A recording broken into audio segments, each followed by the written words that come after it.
Préparation au supramental de Jean-Pierre Ola. Leçon numéro 8. L'ouverture des circuits universels.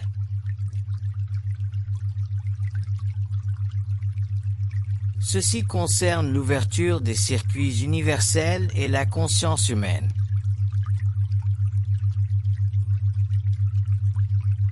L'ouverture des circuits universels chez l'être humain est un phénomène dont il ne connaît pas les lois.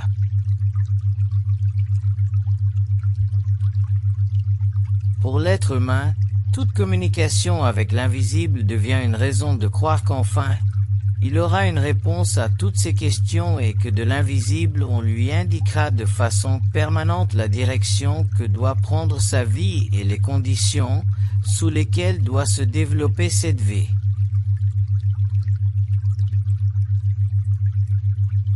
Ignorant des lois qui séparent le monde de la matière du monde de l'esprit, beaucoup d'êtres humains en contact avec l'invisible devront du moins par expérience, sinon par instruction, apprendre à se protéger personnellement contre eux-mêmes, c'est-à-dire contre leur ignorance de ces lois.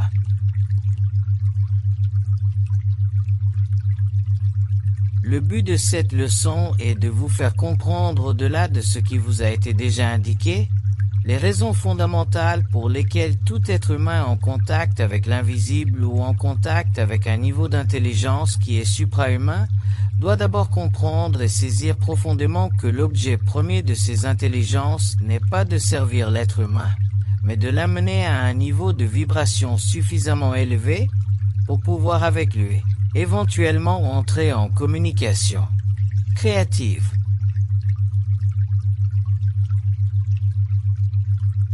Or, toute communication créative avec ces intelligences ne peut être accomplie que par une transmutation graduelle du mental inférieur de l'être humain et des émotions de l'être humain, afin que ce dernier soit graduellement amené à un niveau de perception vibratoire de leur présence en lui, suffisamment développé pour que l'être humain, le mortel et ses intelligences puissent coordonner leurs efforts dans un but ultime d'évolution à la fois matérielle et spirituelle.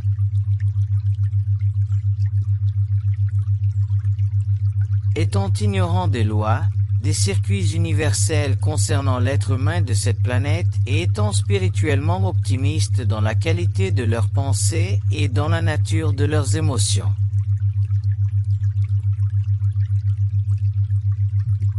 les êtres humains qui sont contactés par ces intelligences dans leur expérience première ont tendance à tout gober de ce qu'ils reçoivent de ces intelligences.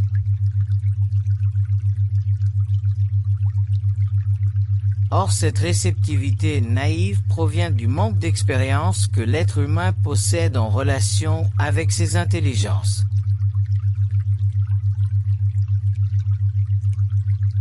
Et au cours de son évolution, il devra acquérir l'expérience nécessaire qui l'amènera éventuellement à réaliser objectivement que ses intelligences ne sont pas là au début pour l'aider à résoudre ses problèmes matériels, mais ou tout autre problème lié à son ego, mais plutôt à transformer l'énergie de son corps mental et de son corps émotionnel afin qu'il puisse éventuellement être totalement neutre, totalement au-dessus des problèmes subjectifs de la vie, car il en aura compris toutes les dimension.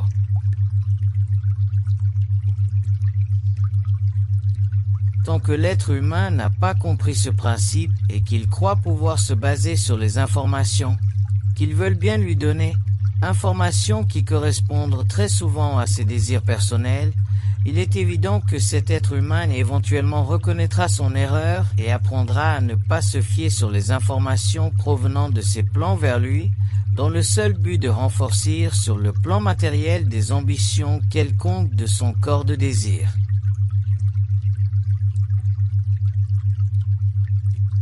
Cette première leçon est probablement la plus difficile à comprendre et à vivre.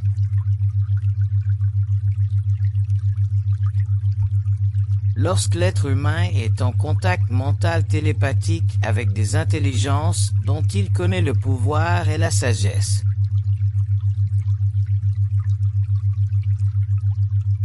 À cause de la tendance rationaliste de l'être humain, à cause de son attitude ou de son habitude à toujours voir les choses de son propre point de vue et de juger ces choses en relation avec ce que lui voudrait qu'elles soient.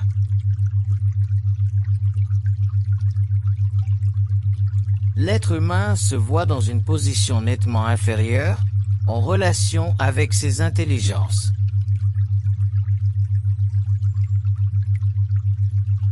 De sorte que, lorsqu'il a appris sa leçon, lorsqu'il a compris que ses intelligences opèrent sous certaines lois immuables et que l'être humain doit petit à petit comprendre ces lois par son expérience, seulement alors l'être humain est-il capable de se libérer complètement de la loi du mensonge qui plane au-dessus de sa tête et qui est manipulée de toutes les façons et à l'intérieur d'un cadre extrêmement nuancé par ses intelligences, par ses forces spirituelles.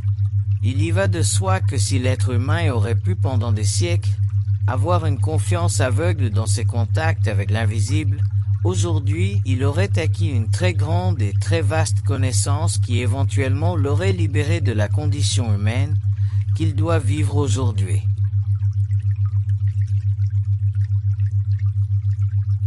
Mais tel n'était pas le cas et tel n'est pas le cas non plus aujourd'hui.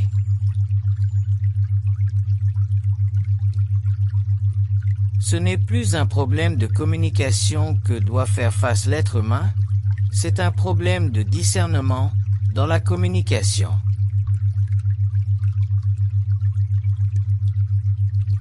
Et le discernement dans la communication n'est pas chose facile à apprendre ou acquérir, car le discernement est un état personnel auquel l'être humain n'a droit que lorsqu'il a subi tous les tests possibles et imaginables au niveau de son esprit, en relation avec ses intelligences et qu'il a acquis l'équilibre émotionnel et mental qui devient pour lui ce que l'on appelle le discernement.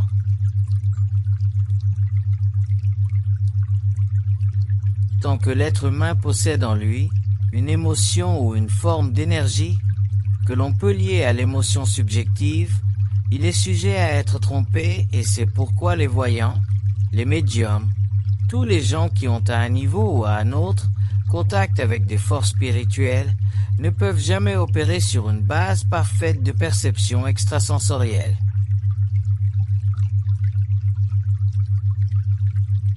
L'ouverture des circuits universels à l'échelle mondiale devient pour l'humanité une source très grande de force spirituelle. Cependant, les individus qui font ou qui feront expérience de l'ouverture de ces circuits universels, de cette communication entre le visible et l'invisible, seront ceux qui devront porter le poids de cette première tentative de communication ouverte avec l'être humain.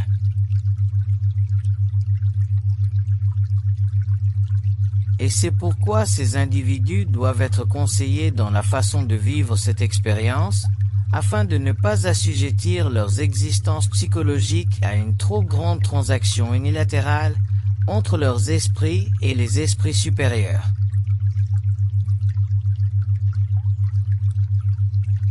Tant que l'être humain n'a pas appris ce principe de base, ce principe qui lui permet de se protéger de toutes intentions unilatérales, il est sujet à une souffrance intérieure qu'il aurait pu s'éviter s'il en avait compris les aspects profondément cachés derrière le voile de l'esprit.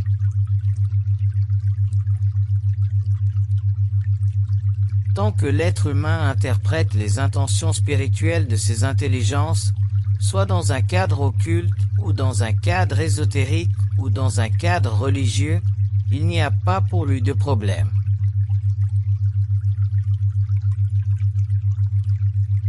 Mais dès que l'être humain entre en contact direct avec ses intelligences et qu'il doit supporter unilatéralement leurs informations, car il ne possède pas encore le pouvoir d'assujettir leurs informations à un stérique contrôle humain, il lui est impossible de participer avec ses intelligences d'une façon neutre et franche et totalement ouverte.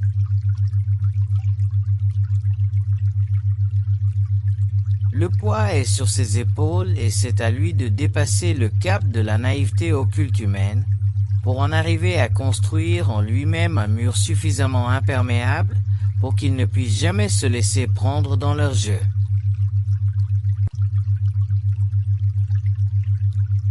La dichotomie entre le monde matériel et le monde spirituel, la division n'est qu'une fiction de l'esprit humain.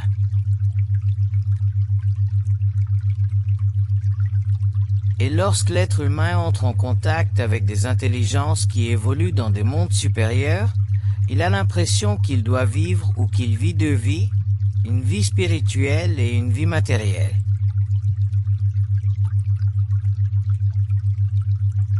Or, cette impression est fausse et c'est justement de cette impression que résulte le fait que l'être humain ait tendance à croire ce que ses intelligences lui rapportent et à se fier à ce que ces intelligences lui rapportent, de sorte que petit à petit, il perd confiance dans sa propre intelligence et ne cherche qu'à se fier à la leur.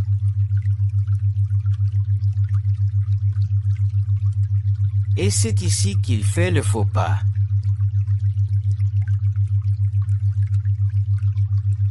L'être humain doit réaliser que le monde spirituel, les plans invisibles et le plan de la matière sont interdépendants et que ces intelligences spirituelles ont toujours été en lui, qu'elles ont toujours œuvré en lui, mais qu'il n'en était pas alors conscient.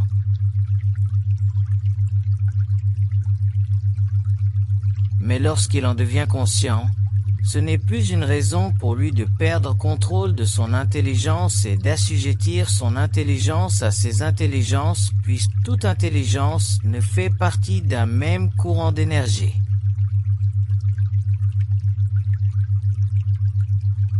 Cependant, lorsque l'être humain entre en contact avec ses intelligences, qu'il en prend conscience, automatiquement il a tendance à mettre de côté son intelligence ou à rapetisser ce qu'il croit être lui-même, pour donner à leurs intelligences une plus grande importance ou place dans sa vie.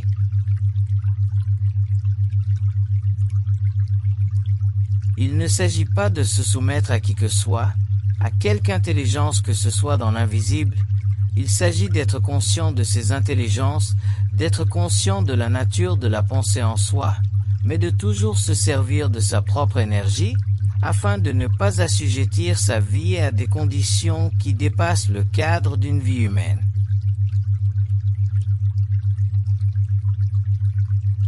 Ce qui est en haut doit être en bas, mais ce qui est en bas doit être en haut.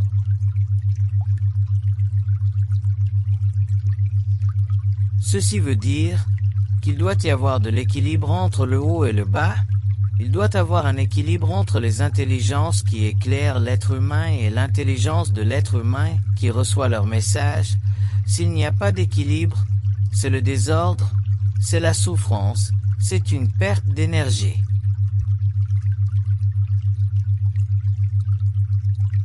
L'être humain doit cesser de voir le spirituel comme étant supérieur au matériel.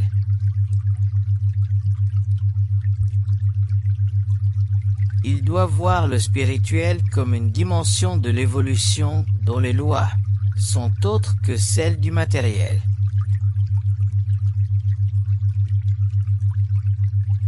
Et de voir le matériel comme une des conditions de l'évolution dont les lois sont autres que celles du spirituel.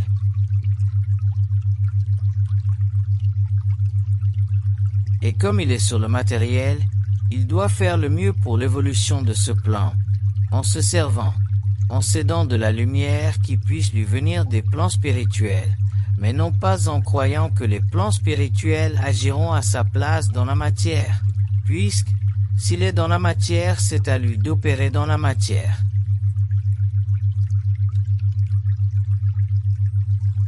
La naïveté spirituelle de l'être humain est un danger pour son équilibre psychologique, pour sa paix intérieure, pour sa vision objective de la dualité et de l'unité de ces deux mondes.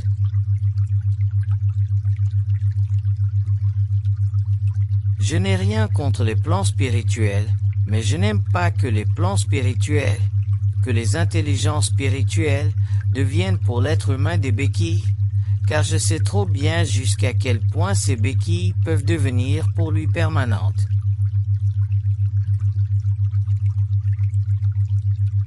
Il vaut mieux à un être humain de n'avoir jamais connu le spirituel au niveau de la communication que de le connaître mal.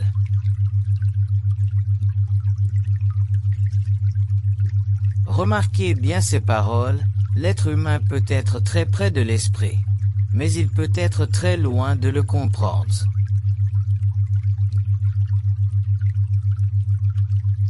Et l'être humain doit comprendre l'esprit parfaitement, s'il veut bénéficier de sa proximité à l'esprit.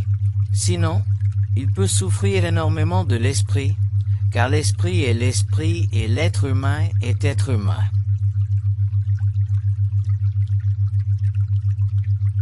Et les deux doivent se rejoindre dans une harmonie totale où ni l'un, ni l'autre n'est sujet ou assujetti à l'autre, mais où tous les deux œuvrent dans un équilibre total.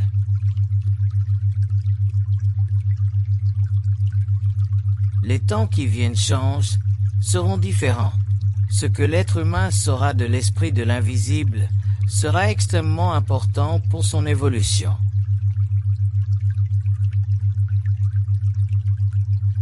En revanche, avant de savoir ce qu'il aura à savoir, l'être humain devra développer la connaissance des lois de l'esprit, afin qu'il y soit un équilibre total entre lui et lui-même.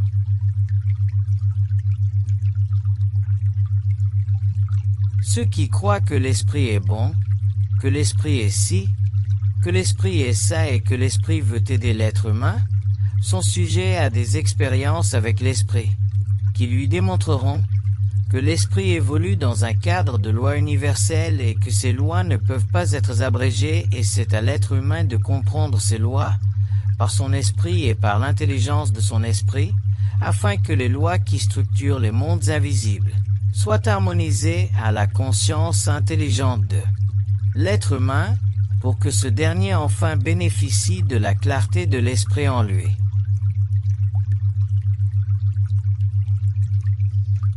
Mais la clarté de l'esprit vient à l'être humain et avec le temps, avec l'expérience de l'esprit.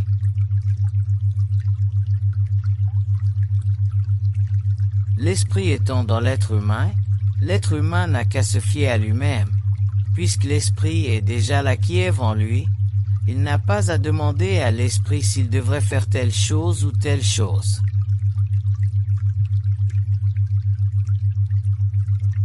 Il doit se fier à ses propres moyens, et plus il devient sensible à l'esprit, plus il devient sensible vibratoirement à son énergie, et c'est avec cette énergie que l'être humain peut œuvrer sur le plan matériel.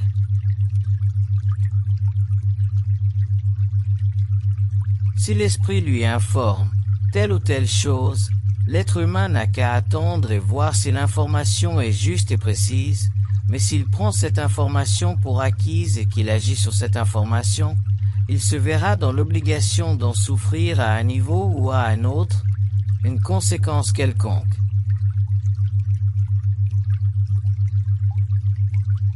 L'esprit correspond avec l'être humain pour lui faire connaître sa présence.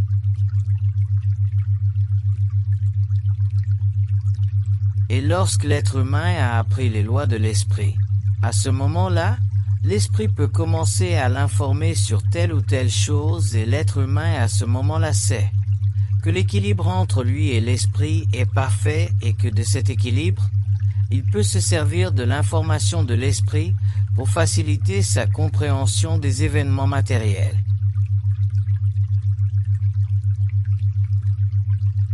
Mais s'il le fait avant d'avoir été préparé longuement par l'esprit, il se verra dans l'obligation à un certain moment de sa transformation de cesser de croire en l'esprit et de se fier à ses propres forces pendant que l'esprit œuvre en lui.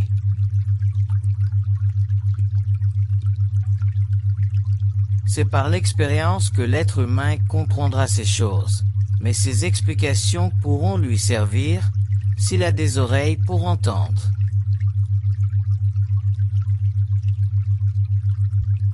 Tant que l'être humain n'est pas totalement harmonisé aux vibrations, à l'énergie de ses intelligences, il est soumis à la loi du mensonge cosmique, et cette loi s'applique à tous les niveaux de la création.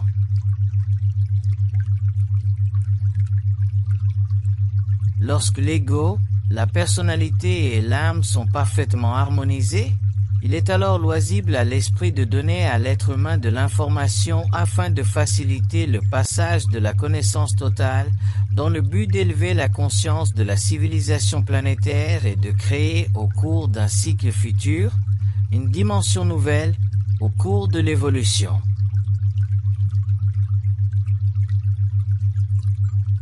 Voilà le but du contact entre l'esprit et l'être humain.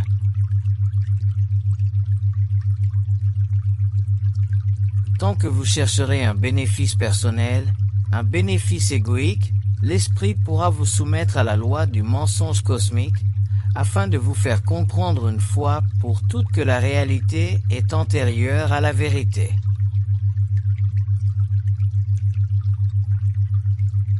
Ainsi que la vérité flatte l'ego de l'être humain, la réalité le soumet à sa loi.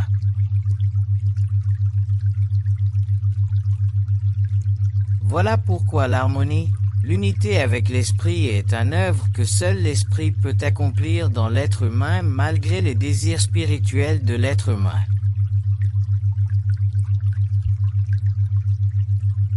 Si l'être humain n'était pas contaminé dans son ego par une multitude de formes, la communication entre lui et l'esprit aurait été établie depuis très longtemps et cette communication serait aujourd'hui libre de la loi du mensonge cosmique, mais tel n'est pas le cas.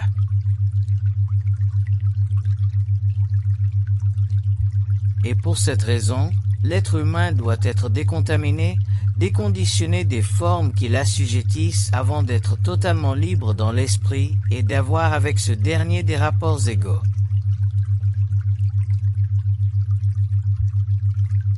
Tout ceci ne veut pas dire que la communication entre l'être humain et les intelligences spirituelles n'est pas valable, au contraire, mais ceci indique qu'une position d'intelligence avertie doit être inculquée et vécue par l'être humain au lieu d'une naïveté enfantine.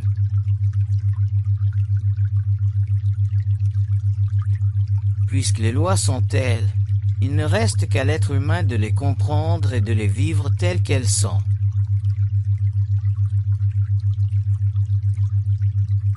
Si l'être humain rationalise ses lois en sa faveur, s'il s'obstine contre le fait que l'esprit devrait lui communiquer telle chose ou telle chose d'une façon parfaite, ce n'est que dans son expérience que cette obstination se verra réduite par une prise de conscience intelligente pratique et totalement libre de naïveté spirituelle.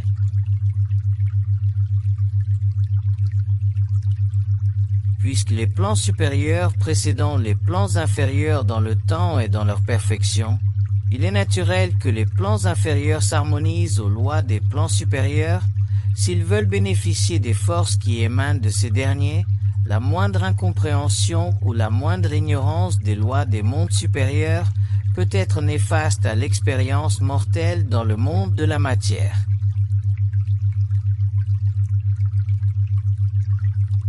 Il ne s'agit pas pour l'être humain de devenir un instrument ou un outil de ses forces, un être manipulé par ses forces.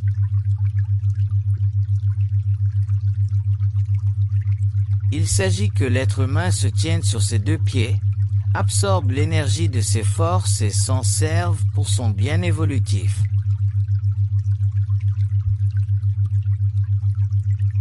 Mais tant qu'il n'a pas compris la loi de l'esprit, la loi de ses forces, il est sujet à une multitude d'expériences qu'il aurait pu s'éviter s'il avait compris que ce qui est en haut est en bas, lorsque le plan inférieur est totalement harmonisé avec le plan supérieur.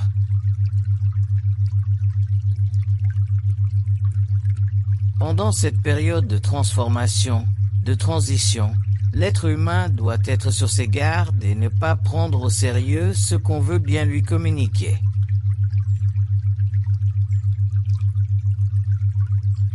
Si on lui communique du matériel valable, qu'il peut vérifier, qui peut lui servir, qui est en harmonie avec son expérience, tant mieux.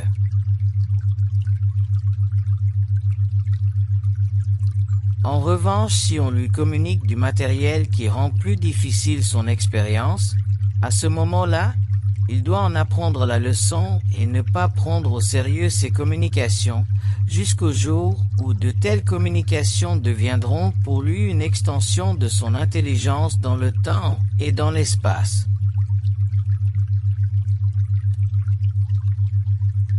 Mais tant que ces communications ne se prêtent pas à l'exercice de son intelligence, il se voit dans l'obligation de les recevoir, de les entendre, mais ne pas les prendre au sérieux.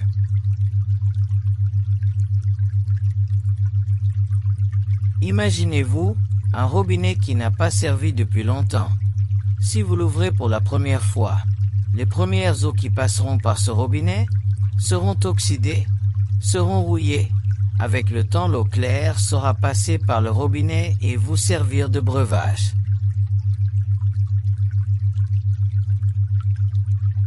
Mais si vous buvez de l'eau sale, de l'eau oxydée, rouillée, vous pourrez en être malade. C'est le meilleur exemple de ce phénomène de communication avec les plans invisibles.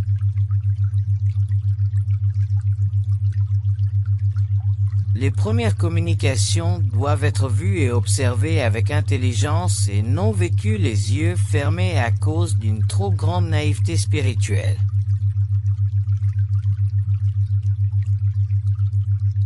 L'ouverture des circuits universels par le monde est la plus grande expérience de télécommunication entre l'être humain et les plans invisibles jamais opérée au cours de l'évolution humaine.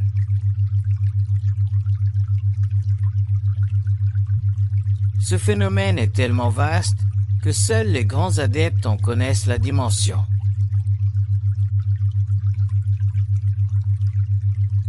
C'est pourquoi il vous est suggéré d'être aux aguets, d'être vigilant et de ne pas vous laisser prendre au jeu de l'esprit qui commence à pénétrer la conscience de l'être humain afin d'élever ses vibrations.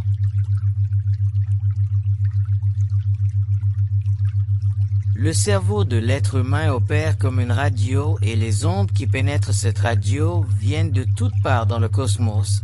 Ce n'est qu'avec l'expérience, la maturité, l'intelligence, que l'être humain enfin pourra discerner entre ce qui est bon pour lui et ce qui est néfaste.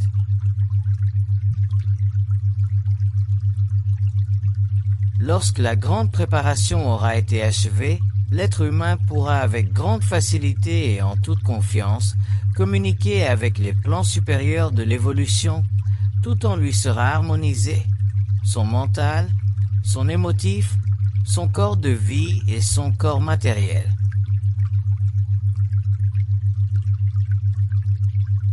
De sorte que les communications provenant des plans invisibles descendant jusqu'à lui serviront au cours de son évolution future.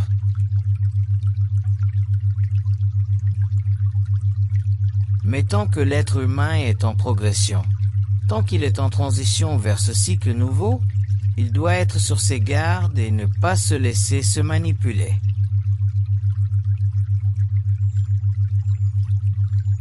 Autant l'esprit est grand, autant il est bon, autant il est terrible, lorsqu'il n'est pas parfaitement intégré dans la conscience humaine.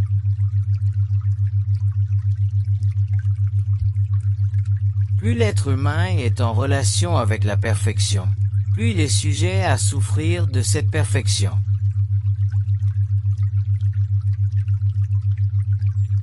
Il n'y a pas de sentiment dans l'esprit.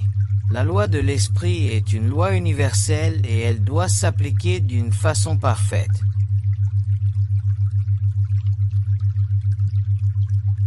Il ne reste à l'être humain qu'à comprendre la perfection de cette loi à l'intérieur de son expérience personnelle afin de ne pas souffrir de la perfection de la loi.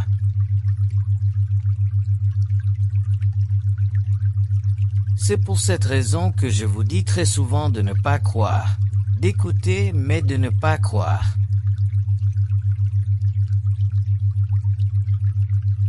Si on vous a dit juste, tant mieux. Mais si on vous a faussé la vérité, c'est qu'il y a une raison.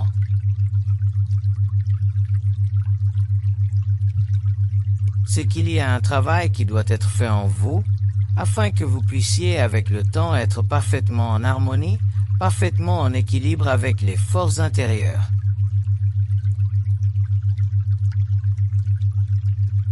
Habituez-vous une fois pour toutes à ne pas vous prendre au sérieux, à ne pas prendre au sérieux les communications qui vous sont transmises, à les écouter, à les sentir et à voir si elles sont précises ou non.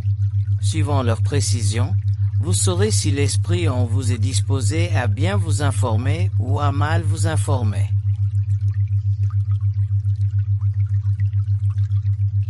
Si à certains moments on vous informe bien, c'est pour vous assurer si, à d'autres moments on vous informe mal, c'est pour vous amener à une plus grande assurance par le truchement d'une expérience que vous devez vivre et dont l'esprit connaît le résultat bienfaisant.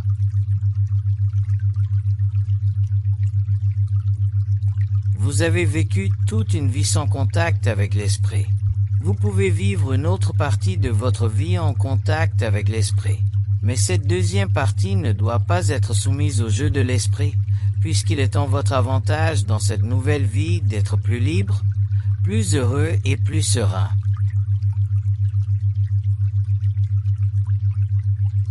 Vous devez comprendre 3 choses.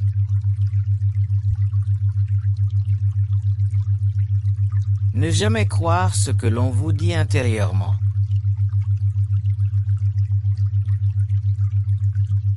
Toujours écouter ce que l'on vous dit intérieurement.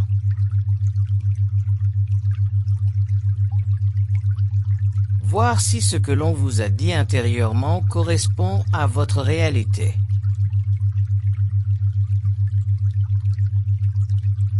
Ainsi vous pourrez bénéficier des informations justes et ne pas souffrir des informations fausses.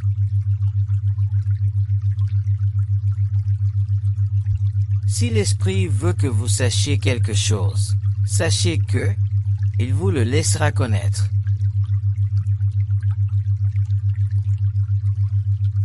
Cependant, si l'esprit ne veut pas que vous sachiez quelque chose, il pourra vous fourvoyer s'il sait qu'une trop grande curiosité ou un trop grand intérêt personnel qui vous retarde cherche à connaître ce qui n'est pas pour lui de savoir.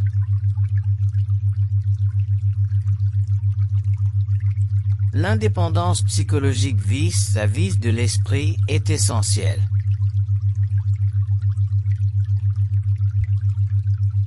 La conscience spirituelle de l'esprit est aussi essentielle. Alors que l'une sert l'être humain, l'autre sert l'esprit.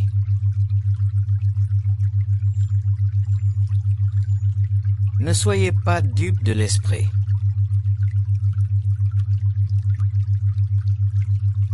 Écoutez-le, mais ne le croyez-le pas aveuglément.